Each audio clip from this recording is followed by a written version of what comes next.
예수님이 어떤 분이신지 말씀 통해서 잘 기억하시고 그 예수님을 이 시간 꼭 만나시기 바랍니다. 이제 태국쌤 나오셔서 원래 이러면 이제 막 부흥 강사니까 막 할렐루야도 외치고 막 그러는데 이제 우린 그러지 말고 나오셔서 우리 흩어진 나그네들에게 라는 제목으로 말씀하실 때 많은 은혜 받으시기 바랍니다.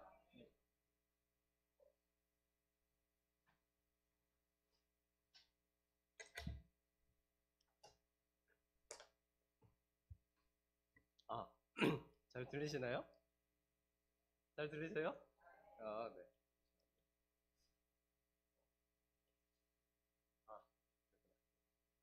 자, 짧게 기도하고 오늘 말씀 살펴보겠습니다. 하나님 아버지, 오늘도 우리가 함께 주님의 말씀을 듣습니다. 주님의 말씀을 듣습니다. 아버지, 이 말씀이 우리의 삶에 영향을 주고 우리를 변화시키고 또 새롭게 하는 그런 은혜가 우리 안에 있을 수 있도록 이 시간 함께하여 주옵소서. 우리 모두 연약하고 자격 없지만 예수 그리스도 보혈 의지에서 이 시간 나아갑니다. 주님의 은혜를 충만히 느끼는 시간 되게 하여 주옵소서. 예수님 이름으로 기도합니다. 아멘.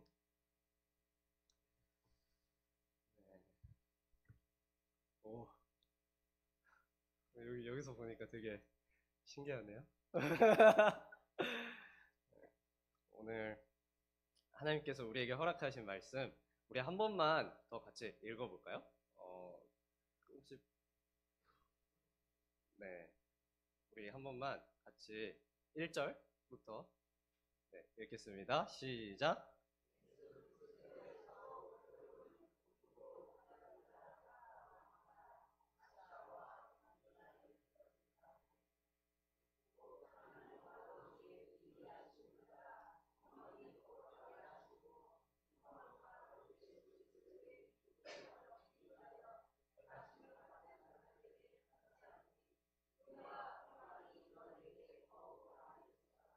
아멘.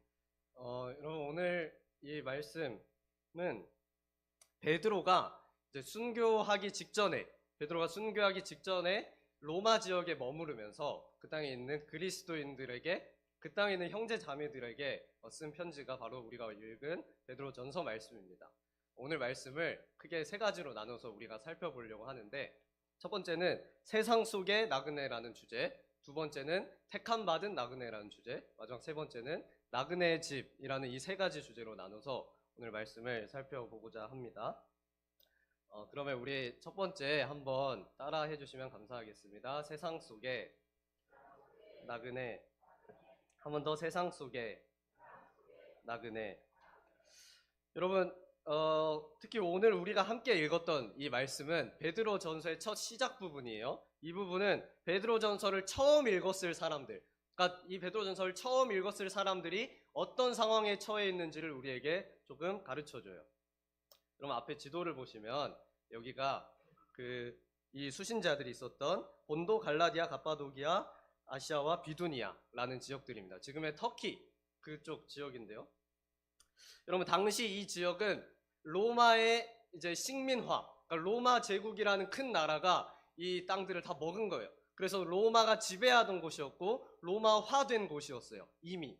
그래서 이 지역들은 로마의 문화를 따르고 있었고 로마의 종교 방식을 따르고 있었어요.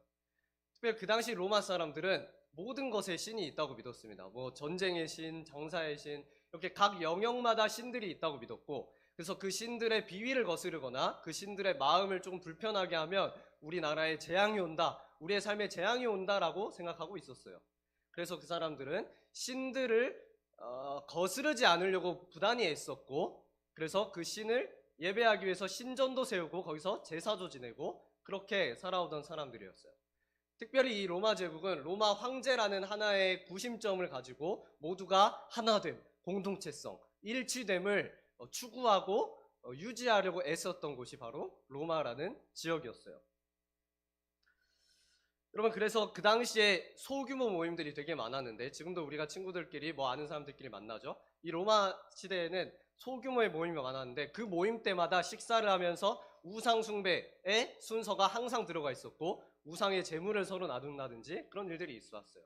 그리고 이 당시 로마 지역 사람들은 음란하고 방탕한 삶의 방식이 굉장히 일반적이었고, 그래서 그들은 자기들끼리 소규모의 모임, 우상숭배와 그런 방탕한 모임들을 하면서 서로 친교를 쌓고 그리고 인맥도 쌓고 그렇게 하나됨을 추구하던 사람들이 바로 로마 지역, 로마화된 지역의 사람들의 모습이었어요. 여러분, 그런 세상 속에서 그리스도인들은 오늘 베드로가 말한 것과 같이 나그네와 같이 살아야 했습니다.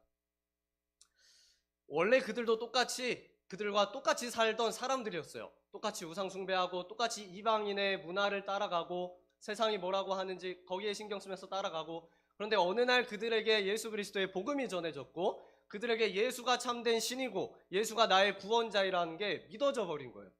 그때부터 그들은 더 이상 우상숭배에 참여할 수가 없었고, 그래서 자기 집집마다 있었던 신상들을 버리기 시작했고 가게마다 세워뒀던 신상들을 버리기 시작했어요. 여러분, 여기서 나그네라는 단어는 그 원어를 보면 외국에 잠시 거주하는 사람 혹은 그 다른 지역에 잠시 사는 사람들을 뜻하는 말이에요. 그때 당시에 그리스도인들은 로마라는 사회 속에 살고 있었지만 마치 다른 지역에 사는 사람들처럼, 마치 자기의 집은 다른 곳에 있는 사람들인 것처럼 다른 생활 방식과 삶의 모습을 유지하며 살았던 거예요. 여러분, 그렇기 때문에 그들은 여러 어려움들을 겪어야 했습니다. 그 당시 사람들은 명예로운 삶과 수치스러운 삶에 대해서 나눠서 생각하기를 좋아했는데 신을 잘 믿고 여러 우상들을 잘 섬기는 사람들은 명예로운 사람들, 그렇지 않은 사람들은 수치스러운 사람들이었어요. 그러한 사회 속에서 그리스도인들은 수치스러운 사람들, 문제되는 사람들, 무식한 사람들, 우리에게 불편함을 주는 사람들로 역임을 받으면서 살아왔어요. 그들은 우상숭배를 중심으로 모이는 모임에 참여하지 않자 그들은 사람들로부터 소외되었어요. 사람들로부터 소외되니까 어떤 일이 일어나요? 거래처가 끊겨요. 가게에 손님들이 찾아오질 않습니다. 실제적인 경제적인 손실을 입기 시작한 거죠. 그들은 사람들로부터 무시당했고 심지어 믿지 않는 자신의 가족들로부터도 공격당하고 핍박당해야만 했어요. 사랑하는 여러분, 이 베드로전서 말씀은 그저 2000년 전에 대한 이야기가 아닙니다. 이 말씀은 그들을 위한 이야기이면서 동시에 오늘을 살아가고 있는 저와 여러분에 대한 이야기라는 거죠. 우리가 사는 시대 역시 수많은 유혹과 심지어 혜택들을 우리에게 제시하면서 우리들을 유혹하죠. 이미 우리나라 사회는 돈이 왕이든지 돈이 신이든지 오래되었습니다. 좋은 집 살고 좋은 동네 살고 좋은 차, 좋은 거 입으면 가치 있는 사람, 그렇지 않으면 수치스러운 사람. 자기가 입은 것, 자기가 사는 곳으로 사람의 가치를 매기기 시작해요. 마치 그렇게 하지라도 않으면 내가 아무 의미 없는 존재인 것처럼 여기기도 해요. 연봉 많이 받는 직업, 전문직, 좋은 학벌 가진 사람들은 명예로운 사람들, 그렇지 않은 사람들은 수치스러운 사람들로 여기면서 그렇게 살기를 부추깁니다. 그래서 그 결과 어떻게 되죠? 내 신앙, 나의 믿음, 나와 하나님과의 관계에 대해서 신경 쓰기보다 일단은 돈, 일단은 취업, 일단은 결혼, 일단은 내가 어떻게 살아야 되니까 온통 거기에 우리의 생각과 마음이 쏟게 만드는 시대를 우리는 살고 있다는 거예요. 이 속에서 우리가 다른 이야기하는 사람들, 특히 하나님 이야기, 교회 이야기, 우리의 신앙 이야기하는 사람들은 뭐라고 이야기하죠? 쟤들은 아직 세상을 몰라서 그래.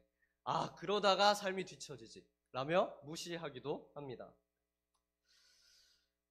여러분, 그런데 오늘 말씀은 성도란 나그네와 같은 자들이라고 우리에게 이야기해 줍니다. 말로는 내가 교인이라고 말하고 주일날 몇 시간 예배당에 모여서 앉아있지만 사실은 세상과 똑같은 것을 쫓고 세상과 똑같은 방식을 추구하고 세상과 똑같은 모습을 하면서 사는 사람들이 아니라 이 땅에 속해 있지만 나그네와 같이 살아가는 사람들, 이 땅에 이 세상 속에 있지만 세상 문화에 지배받는 게 아니라 하나님 나라의 방식을 추구하고 쫓고 배워가는 사람들, 그 사람들이 바로 성도라고 오늘 말씀을 우리에게 이야기하는 겁니다. 사랑하는 여러분, 성도들은 세상 속에 있기 때문에 여러 유혹과 어려움을 당할 수밖에 없습니다. 그러나 여러분, 다시 한번 기억하셨으면 좋겠어요. 나의 정체성이 뭐지? 우리의 정체성이 뭐지? 다시 한번 기억하셨으면 좋겠어요.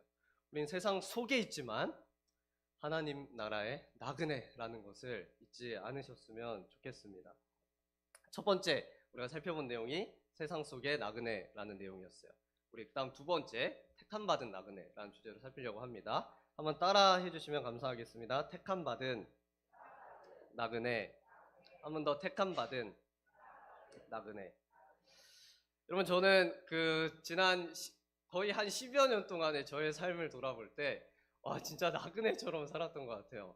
예, 집이 땅끝 해남에 있는데 이제 학교 때문에 서울 올라와서 와 진짜 짧으면 매 학기마다 돌아다녀야 됐어요. 매 학기가 될 때마다 이제 학기 마칠 때쯤 되면 짐을 싸고 이제 친구 집으로 가거나 우리 형이 사는 집으로 가거나 길면 1년 정도 있다가 또 다른 데로 가거나 그렇게 지내다 보니까 나그네가 뭔지 조금 많이 이해를 하게 됐는데 여러분 나그네들에게 가장 큰 어려움이 뭔지 아세요? 그거는 불안함이에요. 불안함.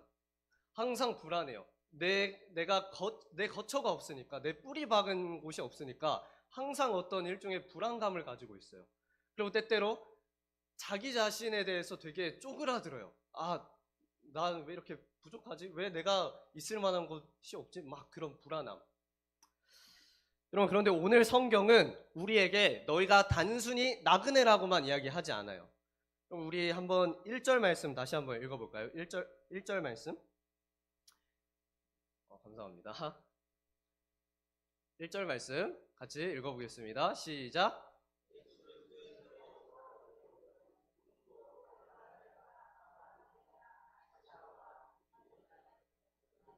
네, 다음 구절. 곧 하나님 아버지의 미리 아심을 따라 성령이 거룩하게 하심으로 순종함과 예수 그리스도의 핏부림을 얻기 위하여 택하심을 받은 자들에게 편지하노니 은혜와 평강이 너희에게 더욱 많을지어다.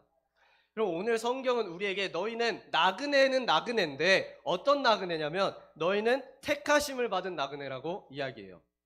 여러분 성경 원어를 보면 이 택하심이라는 단어를 세 가지가 수식하는 방식으로 쓰여져 있어요. 그게 2절에 나오는데 첫 번째가 뭐죠? 여러분 잘 보이시나요? 첫 번째 한번 읽어볼까요? 시작. 너희가 택하심을 받았는데 뭐에 따라서? 하나님 아버지의 미리 아심을 따라서 너희는 선택받았다는 거예요.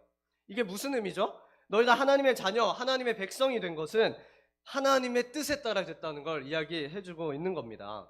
우린 세상을 살면서 끊임없이 눈치 보면서 살아요. 끊임없이 누군가 사람들의 평가를 신경 쓰면서 살아요. 왜 그렇죠? 내가 어느 정도 갖춰야, 내가 저 사람 마음에 들어야만 내가 받아들여지고 내가 그 사람에게 용납된다는 것. 이게 세상의 이치죠.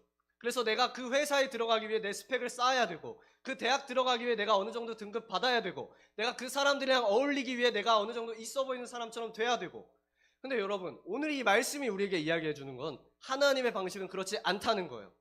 하나님이 우리를 택하셨던 건 아셔서 우리를 미리 아셔서 선택하셨는데 그때가 언제냐? 우리가 이 땅에 존재하기도 전에. 뭐예요? 내가 하나님께 사랑받을 만한 어떤 일을 한 후에가 아니라 내가 이 땅에서 믿음으로 완벽한 삶을 딱 살아내서 시험에 통과한 게 아니라 내가 이 땅에 존재하기도 전에 주님께서 우리를 택하셨고 하나님께서 우리를 자신의 자녀 삼기로 택함하셨다는 거예요. 그게 오늘 이 말씀이 우리에게 알려준 첫 번째 택하심의 의미입니다. 그런데 그렇게 택하셨는데 두 번째 한번 읽어볼까요? 시작. 아멘. 하나님께서 미리 아시고 우리를 택하셨는데 택하실 때 어떤 방식으로 우리를 택하셨냐? 성령님이 거룩하게 하심으로 우리를 택하셨다는 거예요.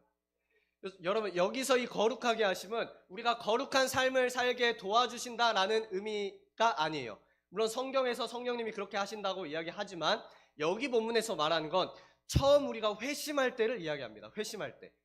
그러니까 세상 속에 우리가 거하면서 죄악 가운데 사는 죄의 종로를 타던 우리를 여러분 거룩이 뭐예요? 구별하심이에요. 우리를 그 세상 속에서 하나님의 자녀로 구별하게 하실 때 누가 하셨다? 성령께서 하셨다는 거예요.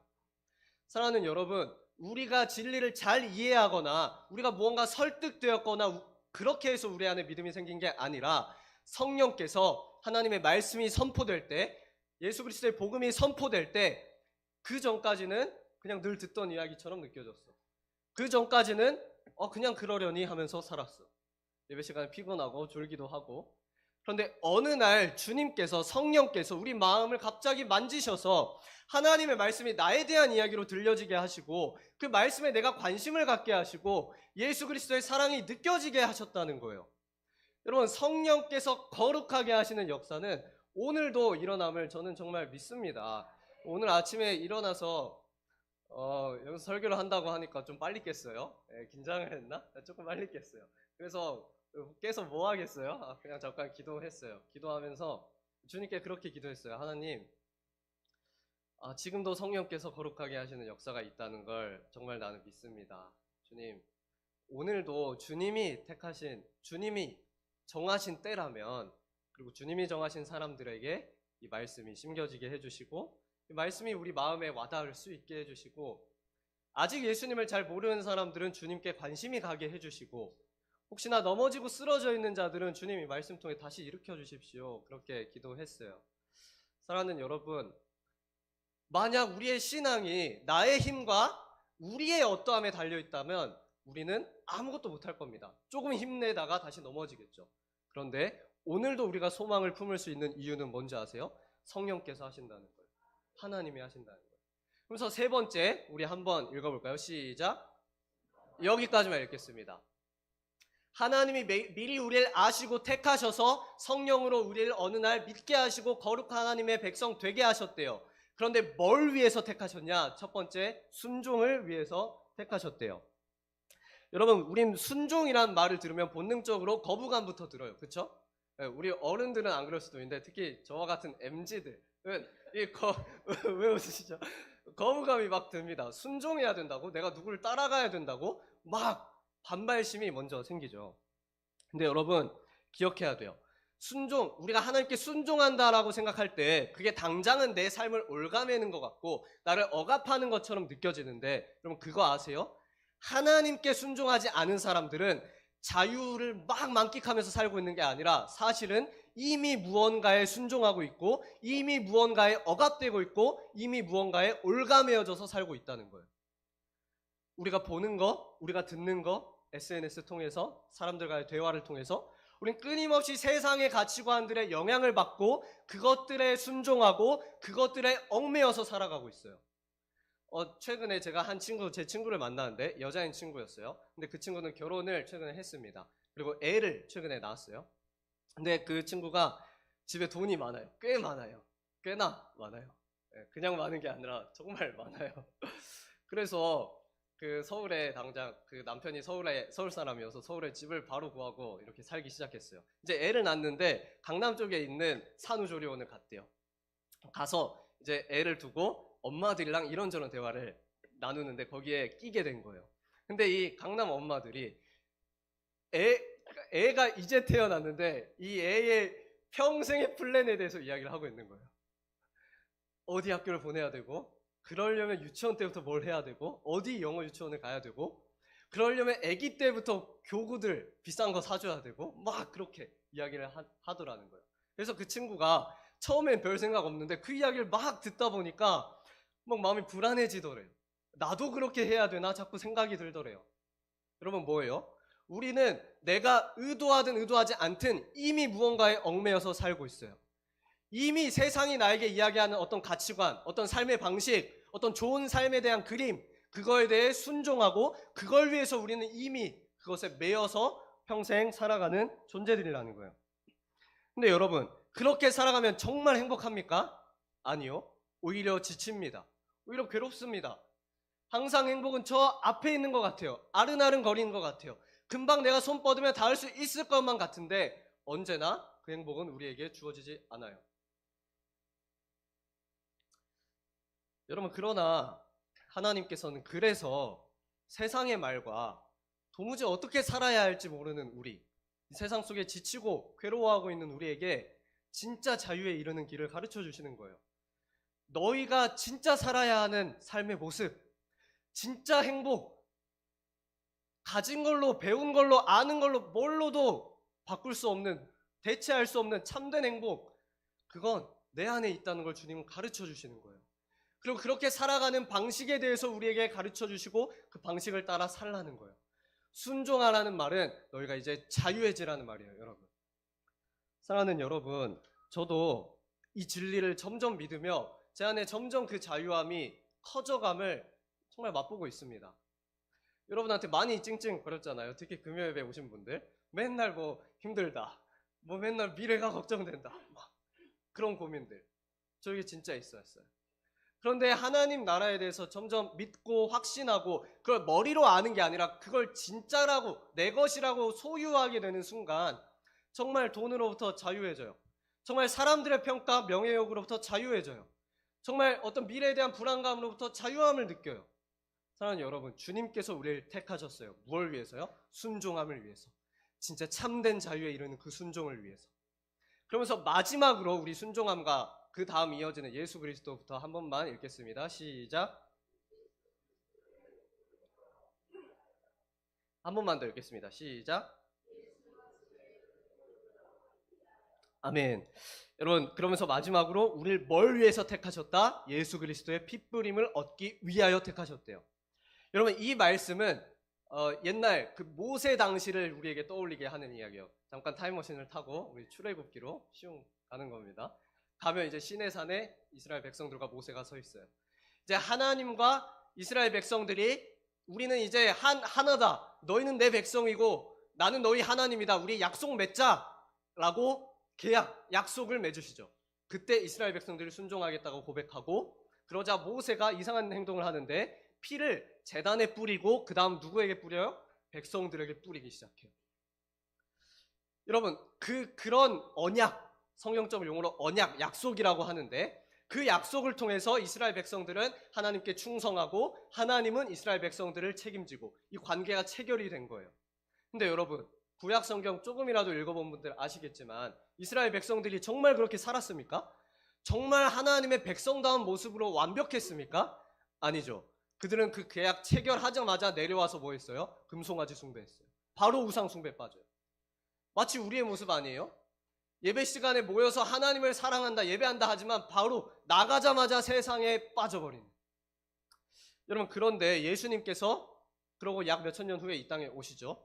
그리고 예수님께서 십자가에 달리시기 전에 이렇게 말씀을 하세요. 마지막 최후의 만찬에 잔을 이렇게 드시고 이건 너희를 위한 나의 피다 라고 말씀하시면서 뭐라고 이야기하시냐? 우리 한번 읽어봅시다. 시작.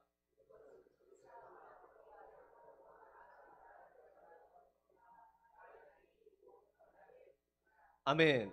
그럼 뭐예요? 이스라엘 백성들은 연약하고 부족해서 사실 이스라엘 백성만인가요? 아니요. 모든 사람들은 죄악에 빠져서 하나님을 떠나 하나님과의 관계가 끊어지고 하나님과 갈라진 존재가 됐죠. 그래서 예수 그리스도께서 이 땅에 오셨다는 거예요. 그 갈라진 관계와 그 무너진 사이를 다시 회복하시기 위해서 어떻게 해요? 자신의 피를 뿌리신 거예요. 예수 그리스도의 그 핏부림을 받아서 우리가 이제는 하나님과 도저히 뗄래야 뗄 수가 없는 관계가 됐다는 거예요. 여러분 예수 그리스도의 핏부림을 얻기 위하여라는 말은 단지 내가 나쁜 짓 했는데 하나님께 용서 구하면 내 마음에 평안 준다라는 차원이 아니라 이제는 내가 어떤 모습이고 내가 어떤 연약한 이든 간에 나와 하나님과의 관계는 예수 그리스도로 인해서 더 이상 뗄래야 뗄 수 없는 관계가 됐다. 그분은 언제나 날 보호하시고 날 지키시고 날 평생 붙드시는 분이 됐다. 하나님과 우리는 그런 관계로 새롭게 회복됐다는 것. 그걸 위해서 우리가 택하심을 받았다는 거예요, 여러분. 정말 사랑하는 여러분, 우리가 이 말씀에 정말 귀 기울이기 시작할 때 그때 우리는 나그네로 살 힘이 생깁니다. 여러분, 하나님은 너희가 그저 불안에 떨어 평생 그렇게 살아야 하는 나그네야 라고 하신 게 아니라 너희는 택함 받은 나그네야 라고 말씀하세요. 여러분, 하나님은 너희 버림받아서 지금 나그네인 거 아니야. 너희 세상 속에서 잠깐 고난당하고 실패하고 때로 어려움을 당하지만 너희 선택받은 나그네야. 너희 내 자녀야. 너희 내 아들이야, 딸이야. 네가 성공하고 네가 잘난 모습을 갖췄을 때가 아니라 너가 그래서 100% 나그네로 잘 살면 내가 너 받아줄 게가 아니라 너가 지금 못난 그 모습, 무언가에 중독되어 있고 망가져 있고 깨어져 있는 지금 그 모습일 때 너는 내 자녀야. 여러분, 그게 우리를 나그네로 살게 하는 힘인 거예요. 그러니까 너희는 세상 가치에 굴복하지 마. 너희는 내 백성이야, 내 자녀야. 사랑하는 여러분, 신앙의 핵심은 바로 여기에 있다는 것을 우리가 오늘 다시 한번 기억했으면 좋겠습니다. 여러분, 신앙생활은 매주마다 내가 구원 받았나 안 받았나 이거 검사하고 하나님 앞에 벌벌 떨고 두려워하면서 가는 게 신앙생활이 아니라는 거예요. 여러분, 물론 내가 사실은 하나님을 따를 마음이 없어. 그리고 어쩌면 사실 아직 예수님에 대해서 잘 모르고 안 믿어져. 그런 사람들은 점검해봐야죠. 돌아봐야죠. 그리고 목사님 통해서 복음에 대해서 다시 배워가고 알아가고 회심하고 기도하는 과정을 거쳐가야 돼요. 근데 만약 우리 안에 진짜 주 예수 그리스도에 대한 확신과 믿음이 정말 있다면 내가 정말 지금은 연약하지만 내가 죄인이라는 게 인정되고 그런 나를 위해 주님이 생명 주셨다는 사실이 나에게 감사한 그런 자가 그런 믿음이 내 안에 조금이라도 있다면 여러분 그때부터 해야 될 거는 그 믿음 위에 거하셔야 돼요. 자꾸 그 믿음을 흔드는 게 아니라 나 스스로 흔드는 게 아니라 그 믿음 위에 거하셔야 돼요. 여러분 사실은 대단한 간증이 없어도 되고 사건이 없어도 돼요. 그 믿음이 내 안에 정말 있다면 사실은 이렇게 부족한 나를 끝까지 사랑하신다, 오늘도 날 용서하신다, 그 사실이 다시 날 일어나게 하고 내가 주님 따라가게 하는 힘이 된다는 거예요.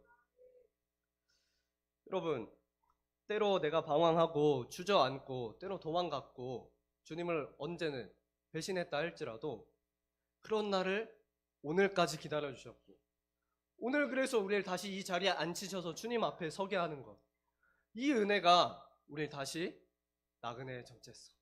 아, 나 하나님의 자녀였지 라는 마음을 풀어넣어 준다는 거죠.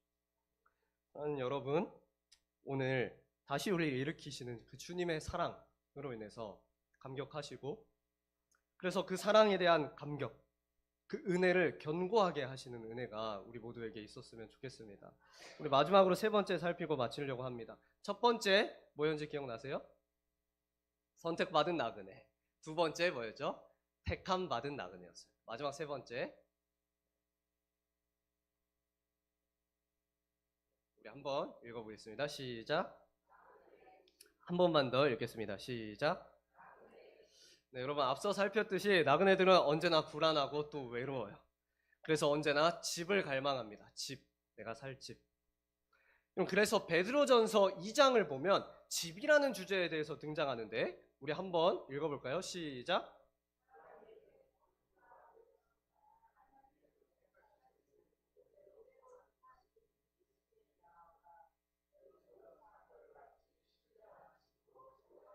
아멘. 여러분 그 집은 어떤 집이죠? 하나님께서 우리에게 허락하신 집은 어떤 집이라고 오늘 성경이 이야기하죠? 사람들에게는 외면당하고 버림받았던 예수 그리스도, 그쵸? 그 누구도 예수님 당시에 그분을 따르지 않았어요. 그래서 그분은 십자가에 못 박으셨죠.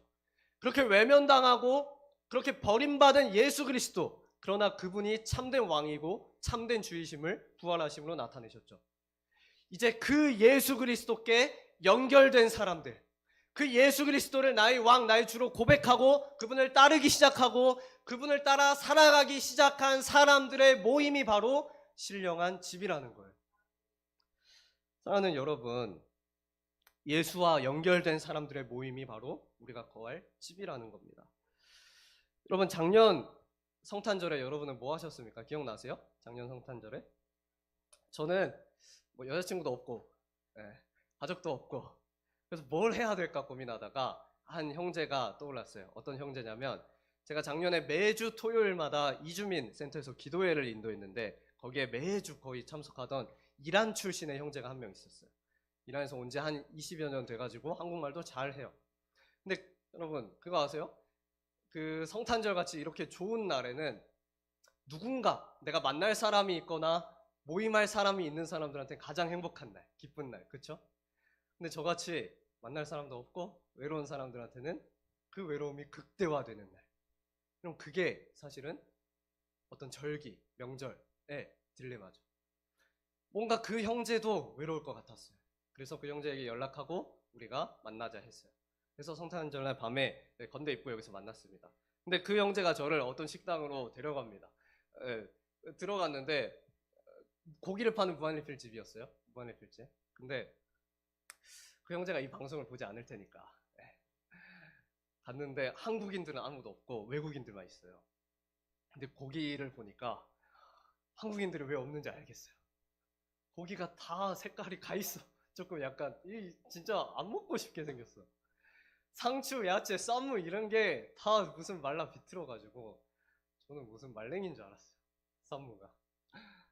근데 그걸 어떻게 내색합니까? 그냥 맛있게 먹었죠. 엄청 싸더라고요. 그래서 아마 외국인들한테 알려진 식당인 것 같아요. 그래서 맛있게 그냥 내색 않고 먹었어요. 그리고 밥을 먹고 나서 거기 성수 주변을 이렇게 하플이죠. 거기를 막 걸어 다녔어요. 그러고 나서 이제 잘 구경하다가 집에 돌아가려고 지하철역으로 가는데 갑자기 이 형제가 자기 가방을 앞으로 매더니 가방 속에 자기 손을 넣어요. 아, 뭔가 느낌이 쎄했어요, 그때. 근데 그 쎄한 게 맞았어요. 갑자기 봉투를 하나 꺼내. 거기 보니까 5만 원짜리 2장이 들어있어요. 저한테 이걸 주는 거예요, 갑자기. 그럼 제가 그걸 어떻게 받습니까? 내가 아무리 못 살아도 내가 그건 못 받는다. 이 형제는 육체 노동을 하면서 살아가요. 매일 밤 10시에 출근해서 아침 10시에 퇴근한대요. 그렇게 힘들게 살면서 5학년 된 자기 딸 키우면서 살거든요. 그걸 제가 어떻게 받아요? 그쵸? 그래서 절대 나 못 받는다. 왜 나한테 주냐? 안 받는다. 그러니까 그 형제가 어눌한 한국말로 목사가 고집 세면 안 돼 이러면서 나중에 내가 너 밥 사준다고, 나중에 밥 사줄 테니까 우리 약속을 더 잡자 이래서 이제 곧 얻어먹으러 갈 겁니다. 여러분, 그날 제가 끝나고 지하철 타고 돌아가면서 그런 마음이 들었어요. 나그네로 살아가면서 서로 사랑한다는 게 이런 거구나 라는 걸 그때 배우게 되었어요. 뭐죠? 서로 외로운 사람들끼리. 그쵸? 저도 그 사람 만나준 거 아니에요. 진짜 외로웠어요. 할 거 없었거든요. 서로 외롭고 서로 힘든 사람들끼리 모여서 힘이 돼주고 식사를 나누고, 나도 살기 힘든데 내 지체 생각하며 나의 것을 내어주고, 이게 나그네의 삶의 방식이구나 라는 걸 그때 배우게 됐어요. 사랑하는 여러분, 베드로 사도는 이 편지를 자기가 아는 몇 사람에게 보낸 게 아니라 각 지역에 있는 교회에 보냈습니다. 나그네들은 단지 홀로 외롭게 사는 사람들이 아니에요. 세상 따르지 않기 때문에 때로 힘들고 불편함도 겪지만 자기와 같은 길을 가는 사람들과 함께하는 게 나그네의 축복이에요. 그게 이 땅에서 나그네의 모습이고, 서로 도움을 주고받고 사랑을 주고받는 것. 제가 이 설교를 준비하면서 자주 들었던 곡이 하나가 있는데, 찬양은 아닙니다, 여러분. 가요인데 그 가사를 제가 짧게 준비해봤어요. 제가 읽어드리겠습니다. 자우림의 Going Home이라는 노래인데요. 가사가 이렇습니다. 우리는 단지 내일의 일도 지금은 알 수가 없으니까 그저 너의 등을 감싸며 감싸 안으며 다 잘 될 거라고 말할 수밖에. 이 세상은 너와 나에게도 잔인하고 두려운 곳이니까 언제라도 여기로 돌아와. 집이 있잖아, 내가 있잖아. 사랑하는 여러분, 여러분은 나그네 된 저의 집이 되어 주셨어요. 그러니까 서울에 가족이 없는 저에게 매주 만나서 사랑을 나눌 수 있는 가족이 되어 주셨어요. 제가 입을 게 없고 먹을 게 없을 때 여러분은 저를 먹여주셨었어요. 제가 살 집이 없어서 이거 어떻게 해야 되나 막 고민할 때 여러분은 제가 살 수 있는 공간을 내어주고 마련해 주셨어요. 여러분, 제가 지독하게 외로울 때 매주 오후 나눔 시간을 통해서, 그리고 끝나고 책을 함께 읽으며 자기 이야기를 해주면서 저희 친구가 되어주셨어요. 제가 이 사역의 길 끝까지 가야 되나 말아야 되나 고민할 때 여러분은 아무것도 모르는 해맑은 얼굴로 저를 목사님이라고 불러주고 제가 마치 좋은 사람인 것처럼 대해 주셨어요. 여러분, 여러분들이 그런 존재세요. 여러분들에겐 그런 힘이 있어요. 사람을 살릴 수 있는 힘, 사람을 다시 일어나게 해줄 수 있는 힘. 그럼 베드로 사도는 이렇게 말합니다. 우리 한 번만 다 같이 읽어볼까요? 시작.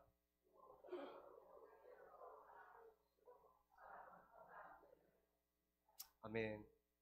그럼 베드로 사도는 그래서 이렇게 말합니다. 무엇보다도 뜨겁게 서로 사랑하십시오. 사랑하는 여러분, 부디 뜨겁게 서로 사랑하십시오. 좀 기다려주시고 용서해주시고 이 잔인하고 비정한 세상 속에서 서로가 서로의 집이 되어주십시오. 그렇게 우리가 연결되어서 살아갈 때 정말 우리가 영원히 거할 그 집, 주님께서 그곳으로 우리를 초대하실 거예요. 말씀 마치겠습니다. 그럼 우리 같은 연약한 사람들, 우리 같은 부족한 사람들이 어떻게 서로 사랑하면서 살고 어떻게 평생을 나그네로 살 수 있겠습니까?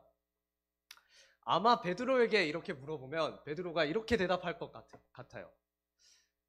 우리가 받은 사랑을 기억해 보라고요. 여러분, 베드로 어떤 사람이었어요? 예수님 따른다고 설치다가 예수님 십자가에 못 박힐 때 되니까 어떻게 했어요? 자기 죽을까봐 예수님 3번이나 부인하고 도망간 사람이었어요. 나 예수님 모른다 하고 오히려 저주하고 떠났던 사람이었어요. 여러분, 그런 도망자 베드로를 지금 사도로 만든 게 누구죠? 예수님이시죠. 자신을 부인하고 수업 떠나갔던 그 베드로에게 예수님 다시 찾아가셔서 다시 먹이시고 다시 너 나 사랑하니? 그럼 괜찮아. 다시 일어나. 나와 함께 가자 하시고 그 주님의 사랑이 베드로의 삶을 완전히 붙잡았죠. 베드로는 그 사랑을 알았던 거예요. 그 사랑에 단단히 매였던 거예요. 사랑하는 여러분, 믿음으로 사는 것이 지칠 때, 나그네로 사는 것이 때때로 버거울 때, 그리고 교회 안에 있는 지체들을 사랑하는 것이 때때로 마음에 힘이 들 때, 저와 여러분을 끝까지 사랑하시는 주님의 사랑에 기대십시오. 우리가 수십 번 수백 번 배신해도 다시 안아주신 그 사랑에 기대십시오. 버려져야 하는 나 대신 버림받으셔서 이제 다시는 버림받을 걱정 없는 그 집으로 우리를 초대하신 그 예수님을 꼭 기억하십시오. 그 사랑이 우리 안에 회복될 때 우리는 끝까지 나그네로 서로 사랑하며 살 수 있을 것입니다. 오늘 그 사랑이 저와 여러분 모두에게 회복되어서 우리 모두에게 다시 충만케 되어서 날마다 이 땅에서 세상 속에 있지만 택함 받은 나그네로 서로 사랑하며 살아가는 우리 모두가 되었으면 좋겠습니다. 우리 함께 찬양할까요?